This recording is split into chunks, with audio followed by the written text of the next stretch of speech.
ஒரு இளைஞன் ஒரு பாட்டிக்கிட்ட தினம் போய் 1 கிலோ ஆப்பிள் வாங்குவாரு. வாங்கி எடையெல்லாம் போட்டு காசு கொடுத்ததுக்கு அப்புறம் அந்த இளைஞன் சொல்லுவாரு, இந்த ஒரு 6 ஆப்பிள் வந்துச்சுன்னா அதுல 2 ஆப்பிள் எடுத்து, பாட்டி இது சரியில்லை பாட்டி, இதுல பூச்சி வந்துருச்சு பாட்டி, இதுல காம்பு அழியிருச்சு பாட்டி, இதுல அது பாட்டி இது பாட்டின்னு சொல்லி திரும்ப அந்த பாட்டிக்கிட்டே கொடுத்துட்டு வந்துருவாரு. இது தினம் நடக்குது. இப்ப இந்த இளைஞனுடைய மனைவி கேட்கிறாங்க, எங்க தினம் இத்தனை ஆப்பிள் வாங்கி 2 ஆப்பிள் அந்த பாட்டிட்ட கொடுத்துட்டு வந்துடுறீங்களே, ஏன் அவங்களை காயப்படுத்துறீங்க? இது சரியில்லை அது சரியில்லைன்னு சொல்லி திரும்ப கொடுக்குறீங்களே, ஏன் அவங்களை காயப்படுத்துறீங்க? இவர் சொல்றாரு, அப்படி இல்ல, அவங்க வயசானவங்க, அவங்க தான் உடம்ப பாத்துக்க மாட்டாங்க, தனக்கான ஒரு 2 பழம் எடுத்து சாப்பிட மாட்டாங்க, நஷ்டமாயிடுமே நினைப்பாங்க.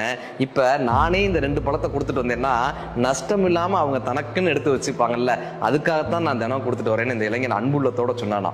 இப்ப இந்த பாட்டிக்கு கடைக்கு பக்கத்துல பூ வியாபாரம் பண்றவங்க இந்த பாட்டிட்ட கேட்கறாங்க, தினம் அந்த பையன் 2 ஆப்பிள் உன்கிட்ட கொடுத்துட்டு போறானே, என்ன காரணம்? இவங்க சிரிச்சுக்கிட்டே சொல்றாங்க, என் மேல அக்கறைப்பட்டு எனக்கு தெரியாதுன்னு நினைச்சா 2 ஆப்பிள் என்கிட்ட கொடுத்துட்டு போறான். பூக்கடைக்காரங்க கேட்கறாங்க, நீயும் தானே 1 கிலோ ஆப்பிளுக்கு 6 ஆப்பிள் வர வேண்டிய இடத்துல 8 ஆப்பிள் போடுறீங்க, நீ தானே அவன் மேல அன்போட இருக்காங்க. அப்ப அந்த பாட்டி சொல்றாங்க, நான் வேணும்ட்டு 8 ஆப்பிள் எல்லாம் போடுறது இல்ல, அவனுடைய அன்பின் கணம் தாங்காம இந்த தராசு தானா இறங்கிறது.